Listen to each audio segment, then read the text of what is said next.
And we're live. We are. Hello, everyone. Welcome to the Digital Download Pop-Up. Apparently, there was a group decision made last week when I wasn't here that I'd be the editor, so I'm taking the flank. Very happy to be here. Never miss a meeting. I will not miss again. No, actually, thank you, Tim, for inviting me to be the editor today. I'm excited to talk about the future of work and some other things that are kind of a follow-up to one of our previous guests, Danielle Guzman. My name's Brentney Hutchinson. I'm the leader of digital transformation at Little Bird Marketing, and on Fridays we get together and just talk about digital content, share a piece that inspired us or something that we learned from. Hello, cool. all. Can we start with Tim for intros? Hi, yes, I'm Tim Hughes. I'm the CEO and co-founder of DLA Ignite. Thank you, Brentney, for inviting me today. So Tim set a precedent. We need to wave through our entire intro. Okay, go ahead, Adam. Hi, I'm Adam Gray. I'm Tim's business partner and co-founder of DLA Ignite. So we do see the same. We look, or the screen looks the same for everyone then, right? So I think so, yeah. Okay. Eric. Hi, I'm Eric from Crux Consultancy, and we are partnered with these lovely people here. This is our gang, and yeah, cool. William. Hi, I'm William Shorten. I have my own business, William Shorten Learning Solutions, and I'm a learning consultant. I'm an executive coach, and I also work with Tim and Adam at DLA Ignite. Thank you. That social nerd. Scared. I'm scared. Nick. I'm Nick, aka that social nerd, and I work with that fella over there with the glasses on. Yeah, bend down. Bend down. And last but not least, Rob. Good morning. I'm Rob Durant. I am the founder of Flywheel Results, also a partner of DLA. Ain't that cool?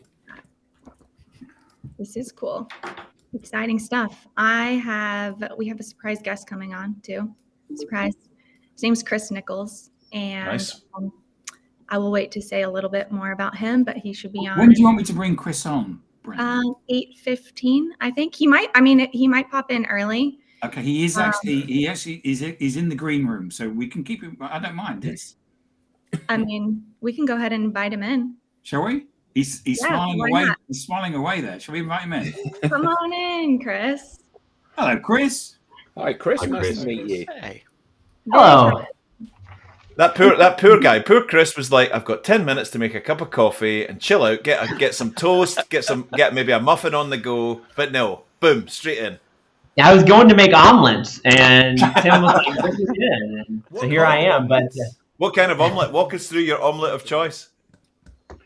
Proteins, no veggies in my omelet. So nice. I just throw any meats that I have in the refrigerator in my omelet. So you're a meatitarian, are you? Yes. Red-blooded American meatitarian, Tim. May I ask a ridiculous question of you, Chris? Because I too am an omelet fan. Are you an omelet every morning? No, I'm not. No. I don't have time. I have 3 kids. I'm lucky to eat food before I get out of the house or come back to my office, breakfast. I should say. Yeah, right. Exactly. I'm I've got a couple of friends who are into health and nutrition, and some medical friends and all that, and that revolution about the whole that eggs are no longer frowned upon as bad cholesterol contributors. Because I eat a 2-egg omelette for breakfast every day with protein in it, with nothing else, a high fatty protein based breakfast. And I said that to another friend of mine the other day, and they were like, "Every day, really? Every day?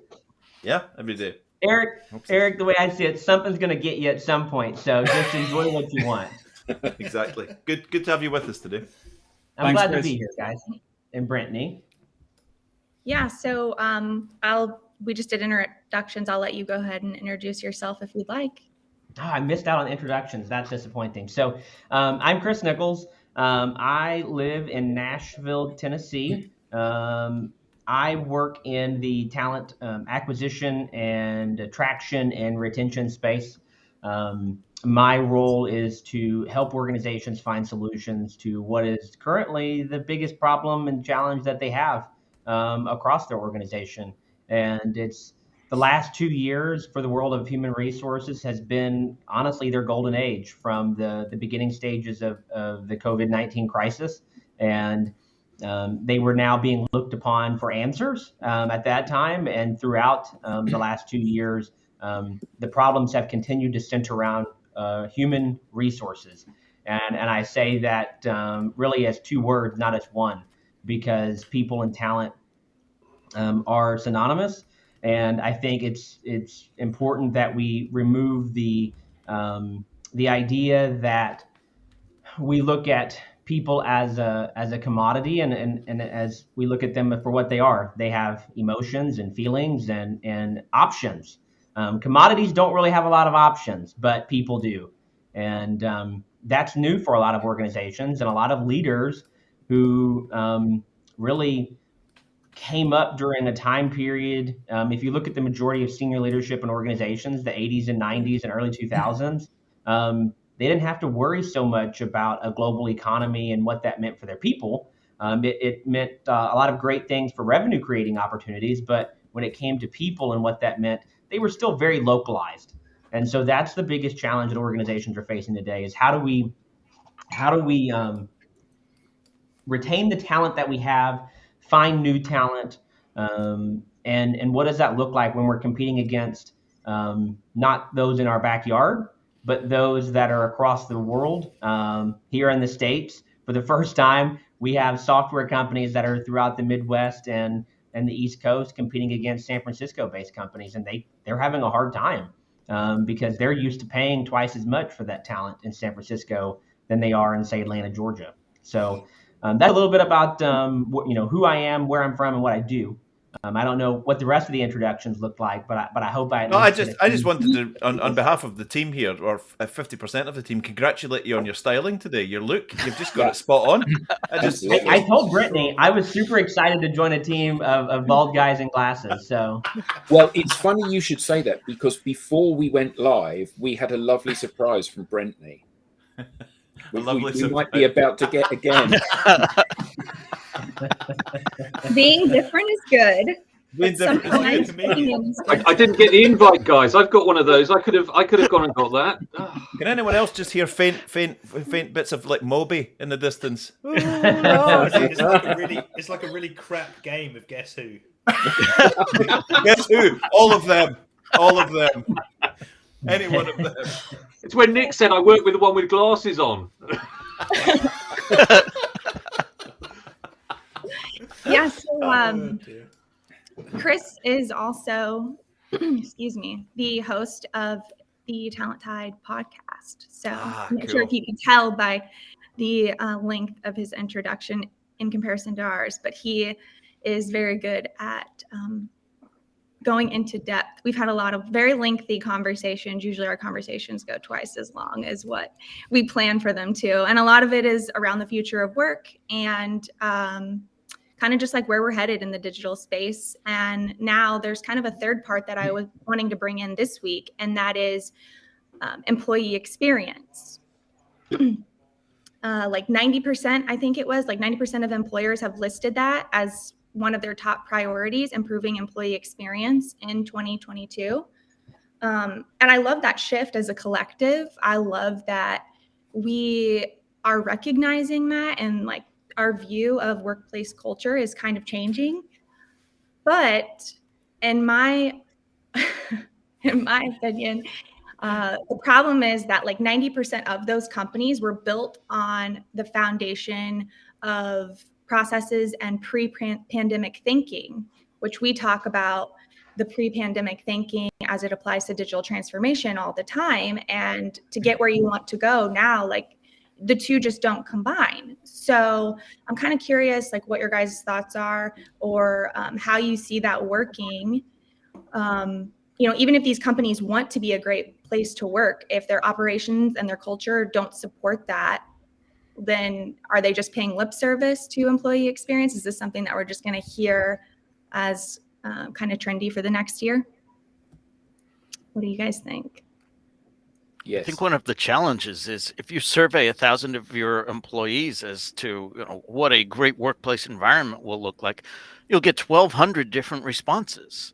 So it's hard to custom tailor your company's solution to meet what everyone's expecting. So therefore, should we have our company's solution, or should it be, as we're moving forward, we discussed this concept before. It's actually linked into the piece of content that I brought today. You're welcome. Yeah, thank you. Are we going to move to a position where the winners in all of this, when we think about where we are today and think about the future and think about what flexibility already means and think about various improvements that have happened in the last 20 years, if we shoot forward another 20 years, are we going to get to a point where it's those that have come up with really independent, individual work sort of almost like life flexibility programs that are tuned to individuals, not to this is what we do at this company and you can fit into it if you want? Is that going to happen where we've got individual packages designed specifically around your wants and needs as an individual in order to attract you to come and work at our company, not that we're a super flexible company and you can do some cool things? I think the playbook got ripped up, didn't it, through the last 2 years. And so we have a whole bunch of leadership who are pushing around trying to find out what it is that they need to offer. And of course, the obvious thing to do is you try and find a playbook. So it's best practice and you implement exactly the same as everybody else. But as we know, implementing the same as everybody else doesn't give you a competitive advantage.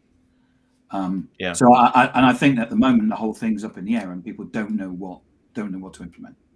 I mean, Brentney, you said about paying lip service to this, and I think that the more I think about this, the more I think that organizations say they want employee experience, they want to improve employee experience.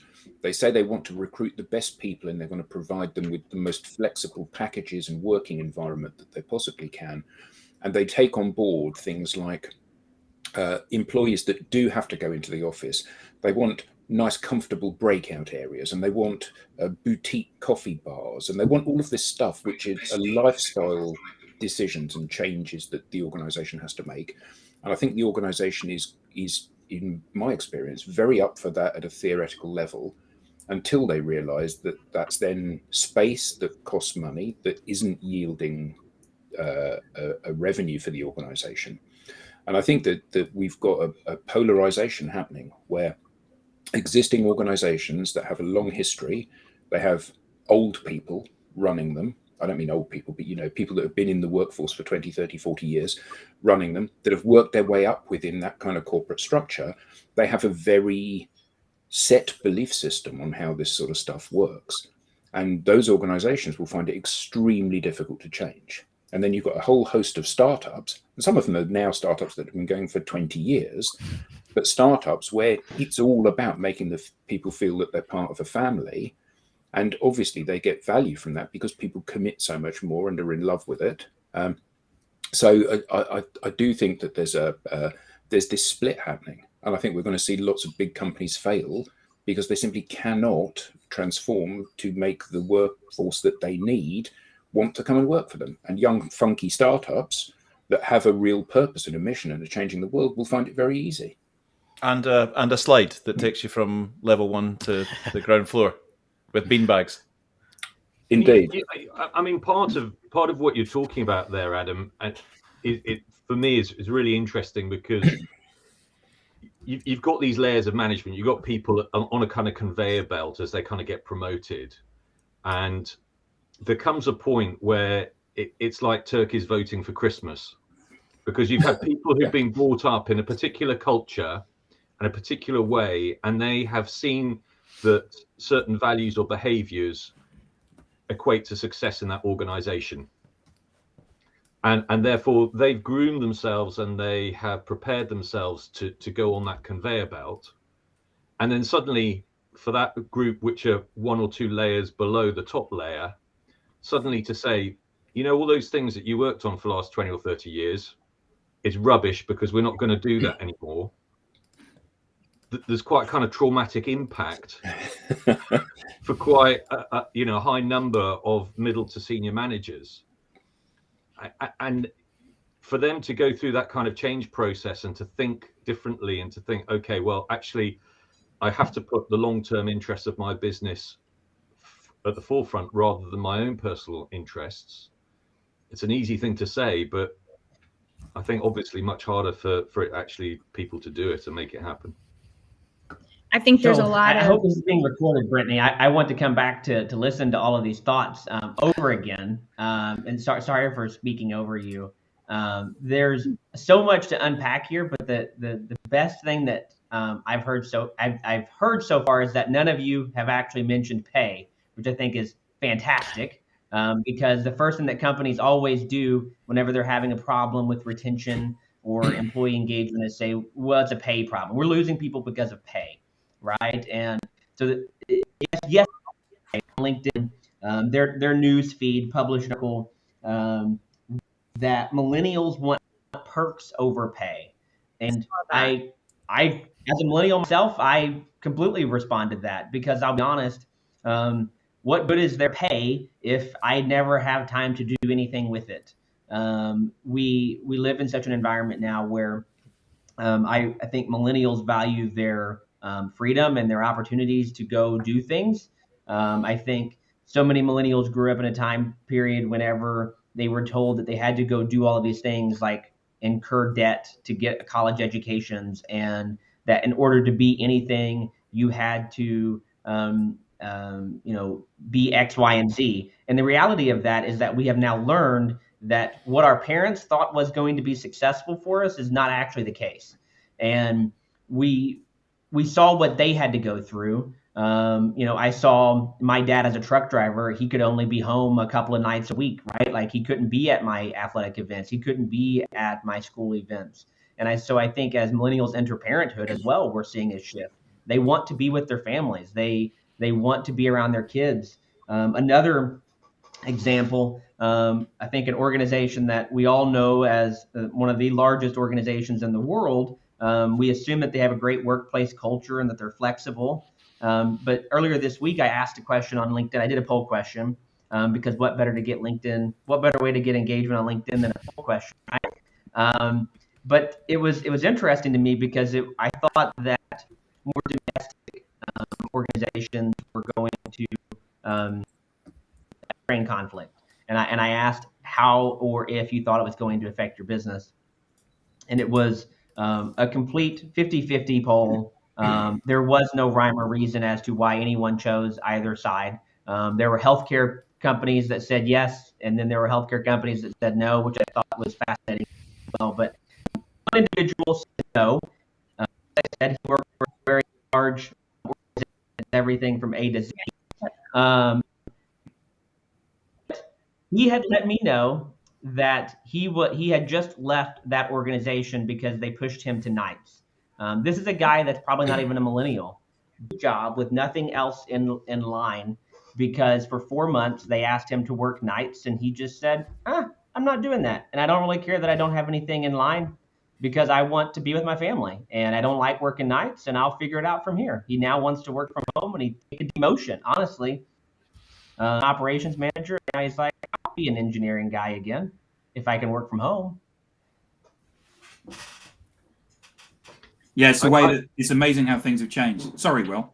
Yeah, I had a kind of interesting experience this week because I volunteered to do some mentoring with an academy, an association which I belong to, support mentoring what a year 12 in the UK or English system. So it's the year before you do your final exams at college, secondary school. And we were getting paired up, mentors and mentees. So we kind of almost did a kind of speed dating thing where you spoke with 9 of the students, and then afterwards you get paired up to mentor one of them. And speaking with all of these students, I mean, first of all, they're pretty switched on, certainly a lot more switched on when I was their age. And I think the other thing that kind of really stuck out to me was rather than people talking instantly about university. And to come to Chris's point about, the amount of debt that students now leave university with, most of this group were all kind of looking at a twin track, which is either to do university or to do apprenticeships. So they were kind of a lot more open-minded about where they wanted to go and what they wanted to do.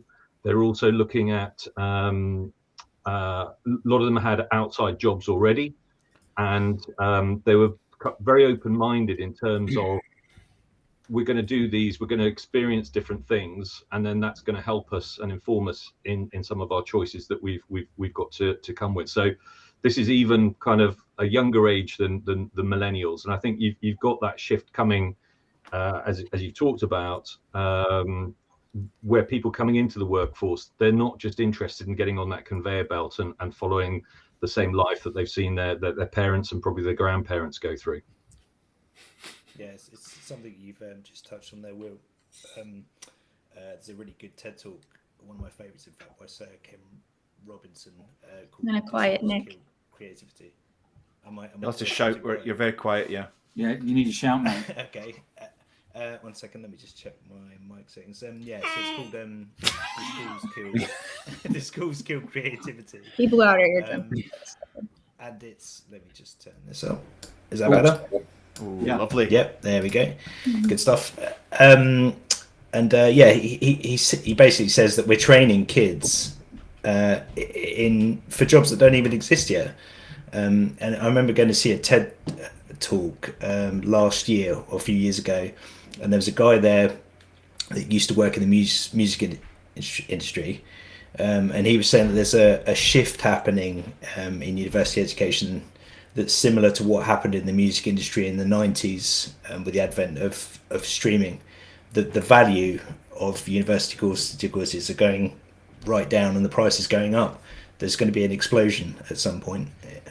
So yes, it's really, really interesting. I can hear myself through my headphones, which probably explains why I'm stuttering a little bit. I mentioned it recently before. A friend of mine in his 40s decided he would go and do an MBA at night school, and he went along for the induction evening, which was to see whether he'd like the thing. And he sat there and he felt a bit uncomfortable because it was all full of cool young hipsters, and he Like sat us, there. you And mean? like you. It was just a room full of Adams, and they sat there, and the guy said, "So, anybody want to stand up and introduce themselves?" And this guy stood up and they went, "Hi, my name's Jack. I'm 28. I run 2 tech startup companies. I sold my first company when I was 25, and I've been going on and just flipping organisations, and I'm now onto my 3rd tech startup." And he's like, Stuart went, "I'm in the wrong room. I'll Bye." Stuart has left the building. Stuart left the building because Stuart came from an environment where you leave school, you get an apprenticeship, or you go to university, or you go to college, and you get in a job, and you stay doing that job forever for different organisations, and maybe change once or twice along the way. And that was just the normal rhythm, because you get up, you go to your work, you come home, and you just keep doing that until you die or retire. So the whole fact that actually you can carve your own way through numerous commercial jungles and carve your own path nowadays with everything that you have available to you is just absolutely phenomenal. Incredible. But also scary. I don't know who mentioned it earlier, but like personalized work plans. I think maybe it was you, Tim, that were talking about personalized work plans. And we're already seeing that with high volume manufacturing and healthcare. Like those are the conversations that we're having with these companies. We're saying to them, the old way of thinking about how you bring people into your workplace and putting them all in a conveyor belt type system of saying, you work these 4 days for this many hours, et cetera, it doesn't work anymore. And so we're telling them, you've got to be more flexible in what you offer to potential employees. If you want to maximize the talent that you have, especially if you are a localized organization, you're going to have to talk to them about what works for them. Because I always compare anything to those great Auto Trader commercials whenever they show all the cars in the world and it comes down to like the one. So many companies are looking for one particular thing, and they're going to have to be more open to looking for a broader subset of what works for them, because people are, and that's the difference. But where we've got to make the shift is how we go from and I'm actually interested in your feedback, this group, from this. Leaders that demand or choose control, right? Because if you ascend to leadership roles, you feel like, hey, this is my thing. I have say over this, not the people. So do you guys have any thoughts around how we get organizations to shift away from the power mindset that exists? I don't even. So I'm gonna make a confession here. I have this used to be a very large persona within my character set, and it's now much smaller, and it's in a little box. But he still exists. He still lives today, and it's Victorian factory manager that lives within my persona. Right. Victorian dad. Victorian factory Morning, manager with a pocket watch and a hand on a whistle, right? I know that he's in me, right? I know he's there. I have to fight him. I'm just confessing, right? All the way through when I used to lead small organizations.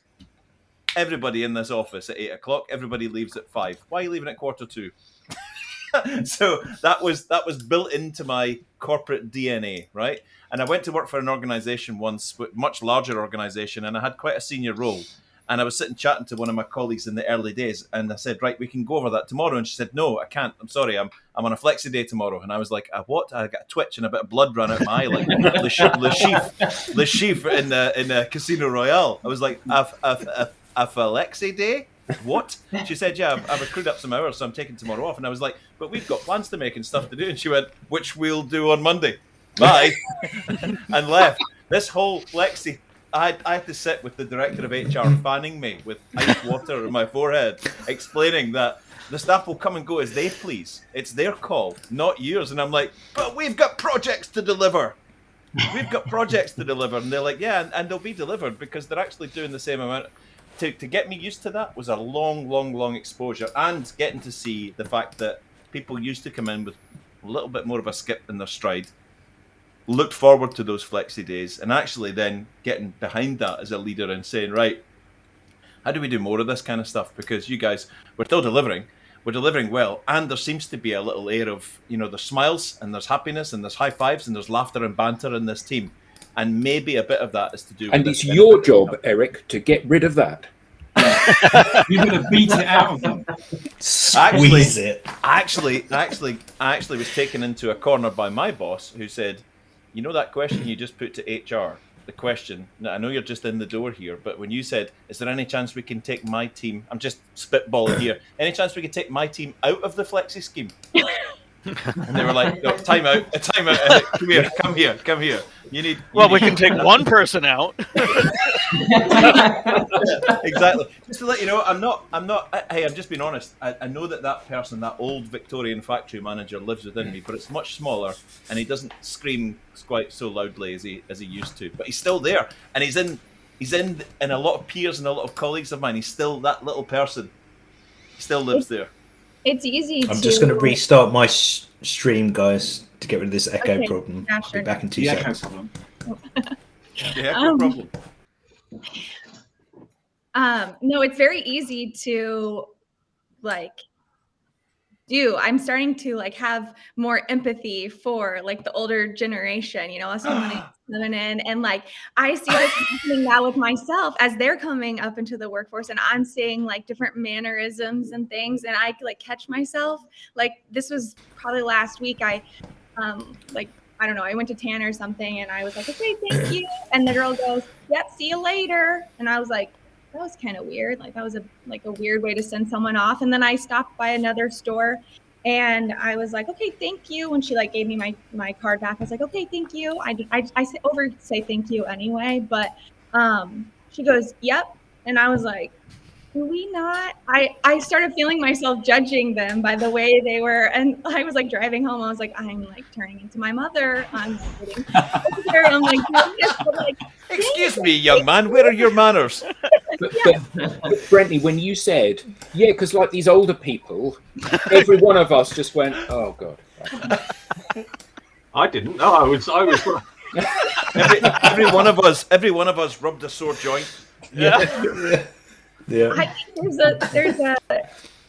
there's something to be said about that, because since I've been in the workforce, it's always been why can't you guys see the thing or see it the way that we see it, and this is the way modern work needs to be, this and that. And like there's plenty of studies and research that shows every generation basically has a group of qualities or characteristics based on like the trauma from the previous generation, you know? And so it's just like, you need to understand that everyone is only acting based on like the way they've been brought up and what they've been exposed to in their experiences. So it's going to take a different type of leadership, I think, to lead this new generation. But the main, like, how do we get there? Well, I think we'll figure it out in 5, 10 years. But like, what's going to happen before then? Like all this tension and companies thinking they're approaching it one way, but like not hiring leadership that can look at, okay, what is our day-to-day operations and what does our culture actually support?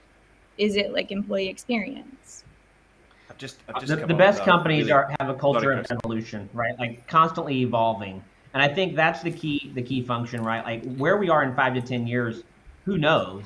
But the key is like keeping enough flexibility in your business processes to ensure that you're meeting the needs of the people where they're at right now. Because if we're saying everybody has to be like this, probably, and so flexibility within business is something that is this guy. Thanks, Nick. Nick, sorry. Should have muted my mic. Weird. It's my little pattern interrupt. Sorry. And you go everybody suddenly wants to go to a lavatory.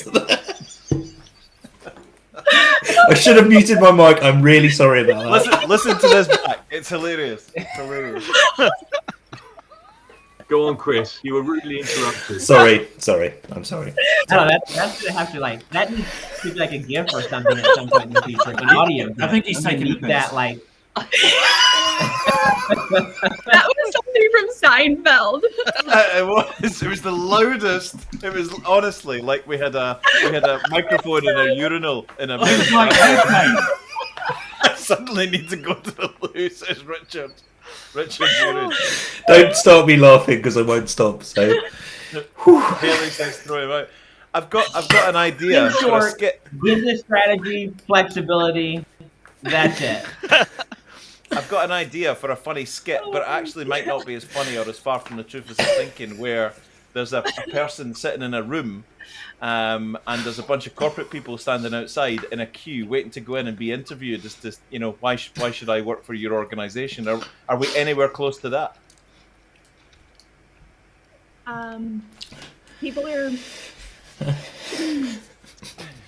Brentney still hasn't got over the water. I am. I'm not okay.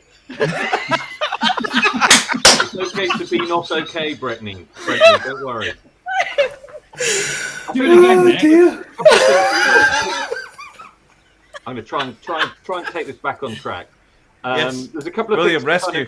A couple of things to pick here, which links into the piece that I was going to share this week, because I went on a really great webinar, which was organised by Brett Kohler, the publishing house, and they ran a webinar which was titled "We're Humans, Not Resources." I had 3 really great speakers on there talking about different elements about the Great Resignation and how organisations are changing. And they had one who was an author, who was April Rena, I think her name is pronounced. And she's written a book on flux, which is, how organizations are changing, how individuals in organizations are changing. And she was talking very much about this idea of people viewing themselves as having a kind of portfolio career. Nice.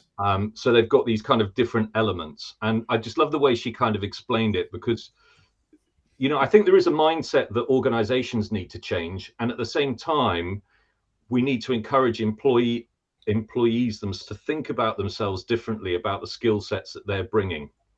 And so she talked about a portfolio, and she said, when you look at portfolios, if you're an artist and you have a portfolio, generally this portfolio is something of your best works, your collective best works. So, how can you think about bringing all of those different skill sets, competencies and elements and really kind of showing those off? And then she did a kind of juxtaposition against a financial portfolio, where obviously if you have a financial portfolio, what you're trying to do there is mitigate a bit of risk. So you will have some products which may be a bit more risky, but then you'll have some which are a little bit safer. And so this kind of image of the portfolio, but within those kind of boundaries, if you like, really kind of stuck out to me. And I thought that was kind of really rich way for people to start to think about the skill set that they're bringing to work with them. Yeah, very much so. No doubt. It's a two-way street, or a multi-way street. Is there a recording of that, Will?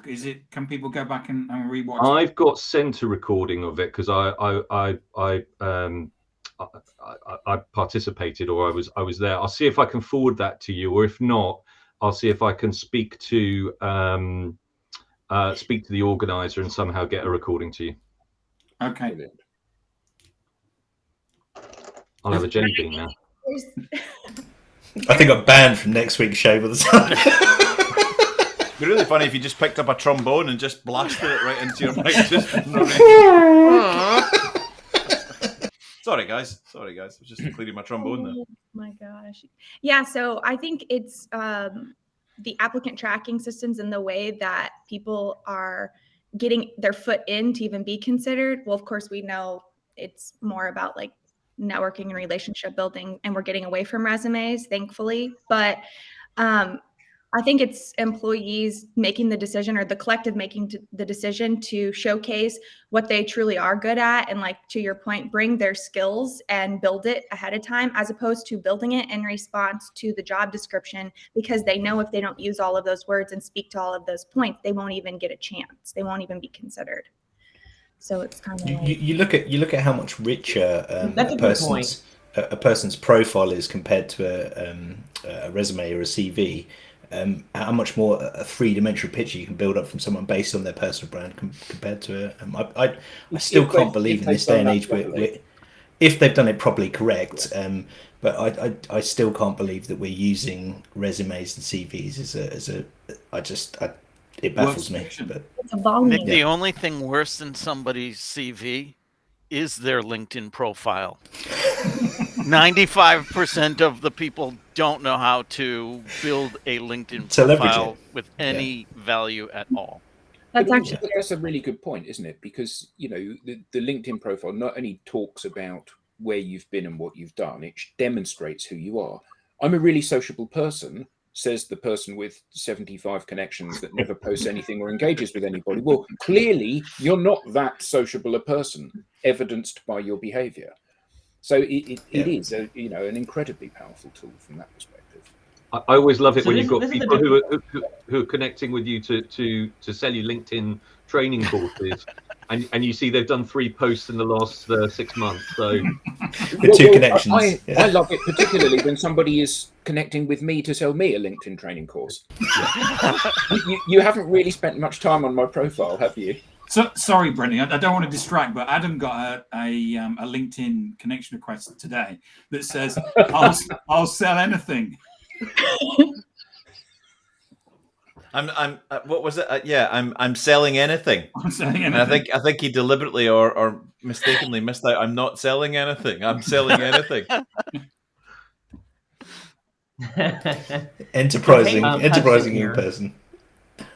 I don't know if you guys, so there's a couple of things to unpack here. I love where you guys are talking about LinkedIn profiles and the value of them. However, I believe that we are so far away from getting enough people to understand the value of their LinkedIn profile for it to even be a worthwhile conversation for people outside of sales, marketing, and recruiting. Honestly, those are the roles where I see a lot of value in LinkedIn profiles and using that. So like for me, if you're in one of those 3 roles and you're not using LinkedIn effectively, I would automatically cast you out. Like either you, especially if you're inexperienced, we can teach you what to do there, right? But if you're not using LinkedIn, you're a mid-career professional, I have major concerns about what you can actually do. Right, like what you know about the industry. That's a pretty important statement. I would cast you out right away. You're out of the selection process. You've qualified out. Yeah, like if I go to your LinkedIn profile and you say that you're a marketing or sales professional and you're not doing, like, what are you doing then? Like, duh. Right?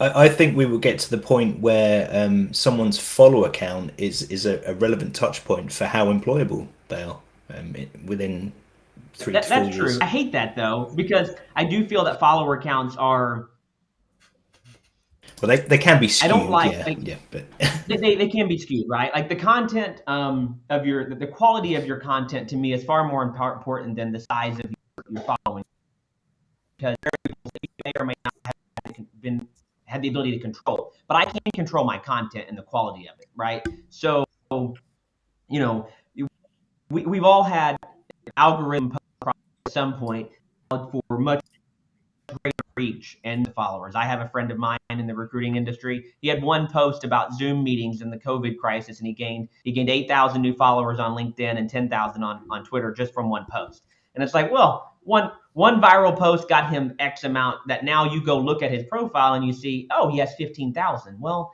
10,000 of those were from one post, right? The viral moment. So I think that that's why I like to avoid that and look truly inside at what's going there. The challenge is, how do we get to know people in general, right? Like we want to hire people based upon, everyone wants to hire on technical skills, yet the true value of what somebody brings to the table is their soft skills. And we think that in a 30-minute to an hour phone screen or interview that we're going to be able to understand their soft skill and what they're capable of when it comes to leading people, influencing people, etc. The reality is we can teach so many technical skills. You probably can't teach me calculus in the next 3 months because I don't want to, but hey, if I wanted to, I probably could get back to being pretty decent at calculus like I was when I was a junior in high school, but I don't have any need or desire to do that today. So how do we get better at hiring for soft skills? I think that is the key piece when it comes to creating a great work environment. Yeah, here. Eric, you had one from I do. Blockchain and digital CV. Brentney, 1 second. So Haley Hudson, blockchain. So this is actually something that job.com is doing, which is my parent company. And the challenge, though, is that we're not anywhere close to where we need to be for blockchain to be an effective tool yet in any industry. It's still slow, but that's where job.com is headed. That's what we're investing in our patent building. We have 147 patents that we're going to be putting through the U.S. Patent Office this year. There's 47 pending, and much of it is about blockchain and the future of that. But AI and blockchain are still not they're not there yet. 147 patents. Yeah. Holy moly! Wow. The crazy thing is that we'll be second to Workday in the U.S. when it comes to HR tech patents. The wild thing about the patent industry in the U.S. With relation to the human resources industry is that it's basically the wild, wild west. Indeed has 4 patents, for example. There's a lot of patents, a lot of technology that we're using in the space that nobody has patented.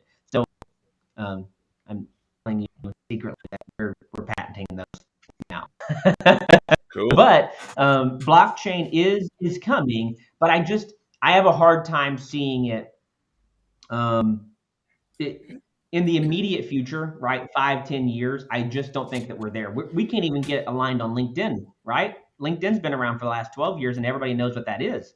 Blockchain is extremely complicated. And when we think about, the average Joe wanting to upload their resume into something called blockchain, that's a little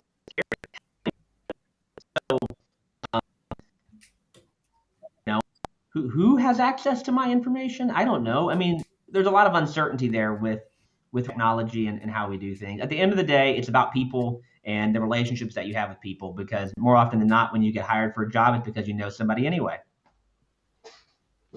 Yeah. Cool. Do you want me to put up my my little post for today? Is that okay, Brentney? Yeah. Tim, you have no say in this. You have no say in this. You're not the editor today. Sorry, for a second I went back to. I've got a piece of content here. If you could bring that up, Tim. If you could pull that over. Oh, now he has to say. Now he has to say.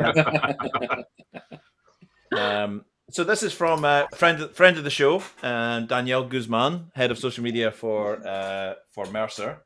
So for anyone who follows Danielle, and she's been on the show before, you'll know that she is a fantastic sort of trailblazer for concepts around the future of work.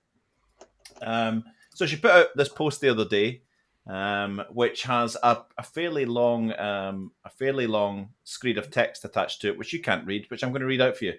The title is what does flexible working mean to you? And I like this because she pulls the thread a little bit further than most. Flexible working. The word flexibility has taken over the way we speak about work, says Danielle. It sparked many new ways to think about how we continue to integrate work and life. Employees want and deserve flexibility. Leading employers are focused on understanding and enabling the best circumstances for workers to thrive in, rather than enforcing rigid timelines or environments. Managers have an opportunity to equip and empower their people. All roles can have flexibility. So what does it mean to you? And then she gives this long list of things that actually, many things that the Victorian factory manager would not have thought about. Working a 4-day work week if you want to. Taking meetings while you're at the dentist with your child being acceptable.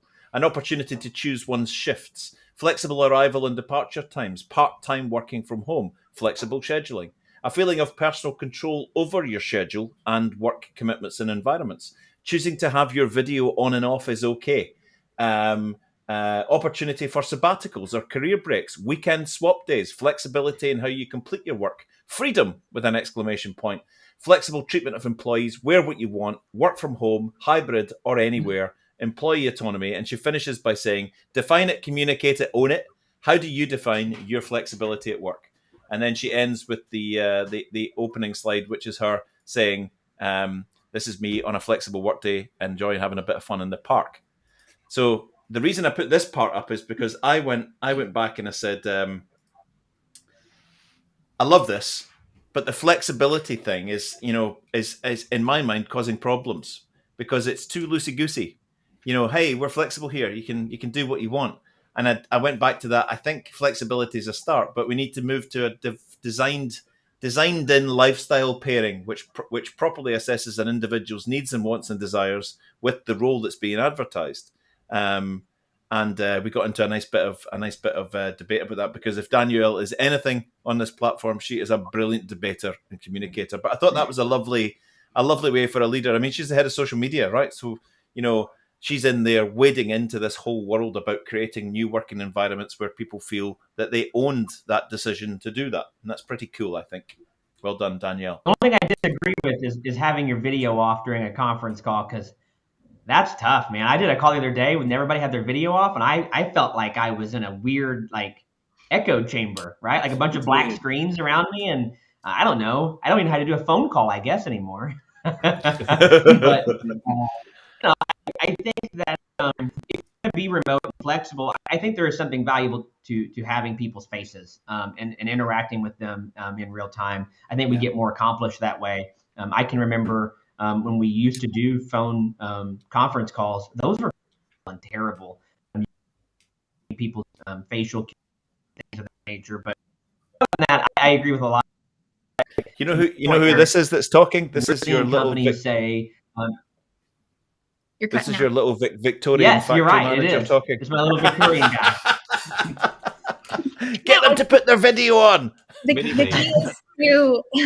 is she says it's a choice. It's your choice to have it on or not. So if you build a very employee and a culture where employees are engaged and they're coming to this meeting and it's a purpose and there's two-way conversation and they're excited to catch up, that just goes back a couple steps further. And then if you have one or two employees who they're sick, they're somewhere that they don't want someone to see in the background, or they didn't want to fix their hair or whatever, then they don't have to be on for the day. But it's a standard. Or people want to be engaged. So it's not the norm where because I agree, logging on when everybody else, you're I usually just minimize myself and I treat it as if it's a phone call at that point. Yeah, Danielle's great. She was the inspiration for this topic. This whole thing, yeah. Totally. Yeah. Okay, who's next? Tim or Adam? Who's going next? I'm happy to share. Yeah? Sure. You're going to share your screen, Rob? Yeah, I'll do that. Nick, do you want to pour a glass of water and get it out of the way? Haley's just DM'd me saying, do I want to do that? So no. So earlier this week, I stumbled upon what at first glance I thought was an article. It was entitled "The Future of Work: What Have We Learned During the Pandemic?" Turns out what I came across was a press release. It was a press release for an academic paper, and it sort of sent me down a rabbit hole. But coming back to the press release, the paper analyzed 186 other research articles from 2020 through 2021 in an attempt to map out the predominant themes of remote work trends. Well, I thought that was perfect for this week. It touched on things like remote work and office, family, and of course, COVID.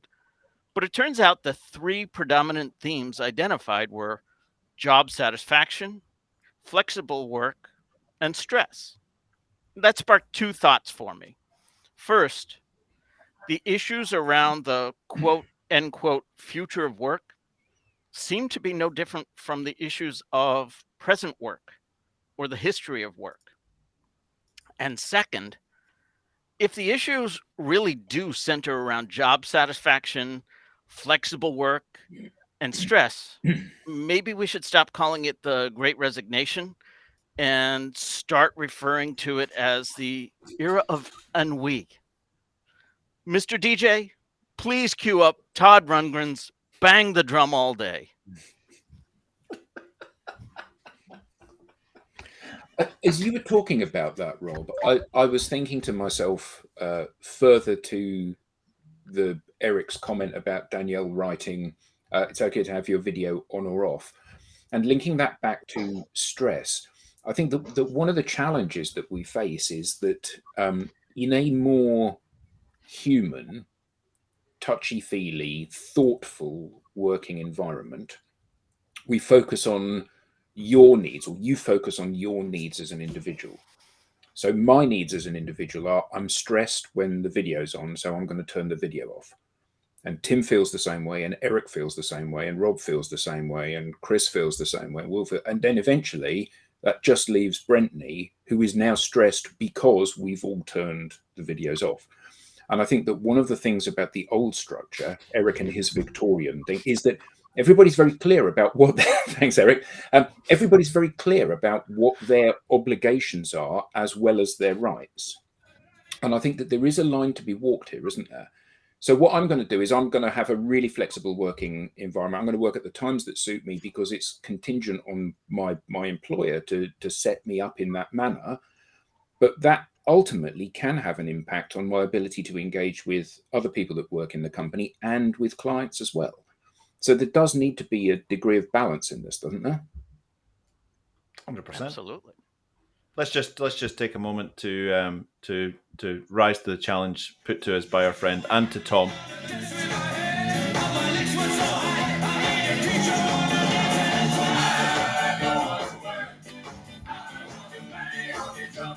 That just guarantees that we'll all lose our YouTube broadcast for this particular broadcast. Well done.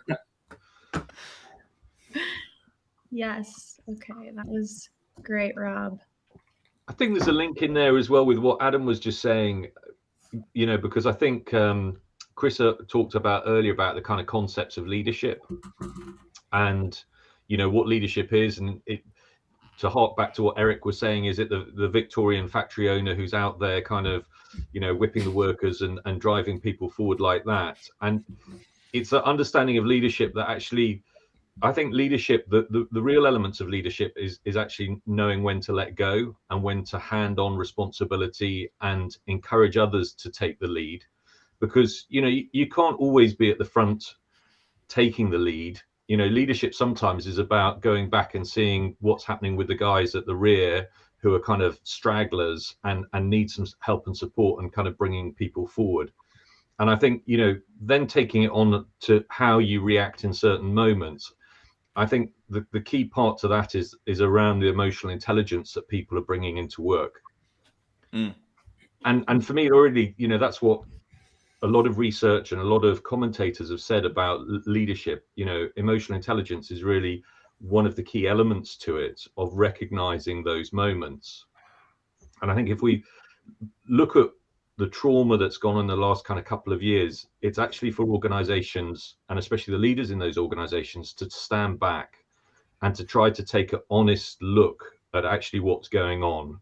What type of organization have we got at the moment? What is our market looking like? What's our external environment looking like? What are our key stakeholders expecting?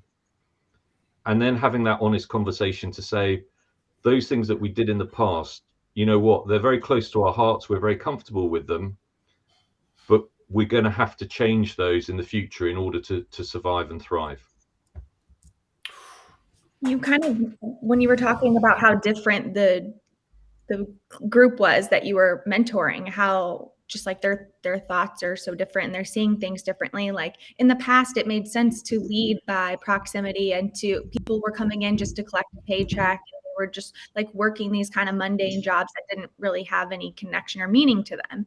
But people are different now, and they want to buy into their organization. And when you have that, they're taking ownership in it, and they're like very self-motivated. You can lead differently. You can lead with trust. You can allow them to like accomplish things on their own. They're not only doing that for you, they're doing it for themselves. So I agree. Like leadership is just different now. Give them their purpose, you know, start with the why, all the stuff that Simon Sinek talked about. Again, research is saying people want a reason to kind of turn up to work. We've all been in those jobs when the alarm goes off at 6:30 in the morning. It's in the middle of the winter, it's dark outside, and then we kind of, as we kind of come to, we think, oh hell, you know, this is what I've got to do when I arrive at work. You know, it's not terribly motivating for us, and we are just going in and like the Victorian sweatshops, we're clocking in physically, but mentally, you know, we're not clocking there. Out. Yeah, we haven't even clocked in. But Will, I've had those jobs where I've raced to get in. I was so excited for that day. And if I'm being completely honest, it had nothing to do with my employer or what they were asking of me. What I'd done there was the same thing I had done so many other places. That started within. That's more of that emotional intelligence that you're talking about. It's got to be both ways. I mean, organizations can only go so far in terms of what they can do to offer. You know, some of it then has to come from within you, and sometimes we can be in pretty mundane jobs, but if we're arriving with the mindset of actually, I'm going to reframe this, I'm going to look at this differently, there are still things that I can get out of this which are going to help me for my long-term career, and actually that's what I'm going to focus on rather than all these other kind of more boring aspects. Then actually I'm going to see that there's going to be a gain out of this, and that can be enough to motivate and enthuse me in that role. So here's a thought. So I know we're short on time. Go ahead, Chris. I was just going to say, so Brentney and I have had a conversation about this a lot, and that we had realizations. So we're both the same age, and realizations time in life. Everybody was like us, as far as how we approach work, and things of that nature. And we've talked about personality things, and Brentney even mentioned this in her social post yesterday. But if you just look at like a Enneagram, there's 9 different Enneagram types. There are 16 different Myers-Briggs scores that you can have, right? Like we're all different. And so, Rob, like your approach to work might be one way, but everyone else in your organization might have a different approach to work. And that was hard for me to come to that realization, right? Like not everybody is going to be psycho when it comes to the amount of work that they want to produce. And like how do we have the empathy and understanding of other people to realize that we have different, even if we can't see them. What I've realized is the Victorian me and the parent me aren't very different. It's no first. No, because I know better. And when I've stepped out of the way and started with yes, it actually ends up being a much different experience. So rather than worrying about, well, as an organization, what do we need to do to foster better work environment? Maybe just step out of the way a little bit. Maybe temper some of those no's. Even a non-answer is better than a no. having just read Adam Grant's Think Again, that's had quite a big effect on me in terms of how I challenge myself and how I think about things, and be prepared to take that different perspective. And I wouldn't say it's necessarily, again, binary with yes or no. It's maybe. Yeah. What was the book again, Will? Sorry. I'll post it in the link. It's Adam Grant's Think Again. Okay. We are at time. Does anybody have any final thoughts? I don't want to cut anybody off last minute. This was great. Thank you, Brentney. Yes, Thanks thank you, for Brentney. having me. Thank you, Chris. And thank you, Chris, for coming Awesome along. job, Brentney. It's been Chris. And I humbly apologise for the water. That was very rude. I'd just like to bathroom break. Given the fact that Brentney paid tribute to us, I'm going to pay tribute to Brentney at the end. Next week, I'll wear wigs or bald caps. A role reversal. You look pretty good with hair, Eric. Thank you. Thank you. That's Shiny. been a long time since anyone said that. Hey, thank you all for having me. Thank you, Brentney. This was actually a lot of fun. Thanks, Chris. I Really wasn't sure what I was appreciate the time. into, but I really enjoyed it. Awesome. Nice to meet you, Chris. Thanks, everyone. Take care, everyone. Thanks, everybody. Thanks, Brentney. Bye-bye. Bye.